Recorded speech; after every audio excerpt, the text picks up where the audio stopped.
அவ்வளோ அதை சொல்லி நம்ம ஸ்பாய்லர் பண்ண வேண்டாம். அது அவங்க டிவியில் இல்லை வேறு இதில் பார்த்தே தெரிஞ்சுக்கிட்டோம், தமிழ்லேயே பார்த்து தெரிஞ்சுக்கிட்டோம்.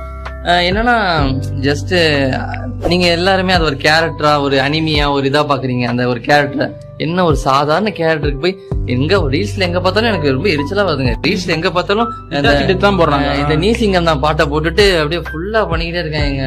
என்ன அது ஒரு உயிரோட இருக்கிறவனுக்கு ஒரு இது போட்டா பரவாயில்ல, என்ன போடுறாங்க அப்படின்னு உங்களுக்கு தோணுதுங்க? கண்டிப்பா. எப்படி தோணலாம் அப்படி? ஏங்க அந்த உயிரோட இருக்கிற பாதி பேர் பண்ணாத ஒரு விஷயம் தாங்க இந்த கேரக்டர். அதாவது நிறைய பேர் பண்ணணும்னு நினைச்சதை இது மூலமா தான் காமிக்க முடியும். ஏன்னா இந்த உலகத்துல அந்த மாதிரி ஆளுங்கெல்லாம் கிடைக்கிறது கஷ்டம். ஏன்னா இட்டாச்சி மாதிரி ஒரு சாக்ரிஃபைஸ், எஸ் எனக்கு தெரியும் அவன் என்ன பண்ணாலும் சாக்ரிஃபைஸ் பண்ண எனக்கு தெரியும். கிசாஷி அவங்க டேரக்டர் வந்து ரொம்ப பக்குவமா இந்த கேரக்டர் இருக்காரு. அவர் நிறைய விதத்துல சொல்லியிருக்காரு. இந்த கேரக்டர் மட்டும் எல்லாம் மென்ஷன் பண்ணி பாருங்க, உங்களுக்கு இதனால ஒரு நல்ல கருத்து இந்த உலகத்துக்கு நான் இது மூலமா சொல்லுவேன் அப்படிம்பாரு. அந்த கேரக்டர் அந்த ஃபைட் பாத்தீங்கன்னா பயங்கரமா இருக்கும். ஒரு சண்டை. யாரு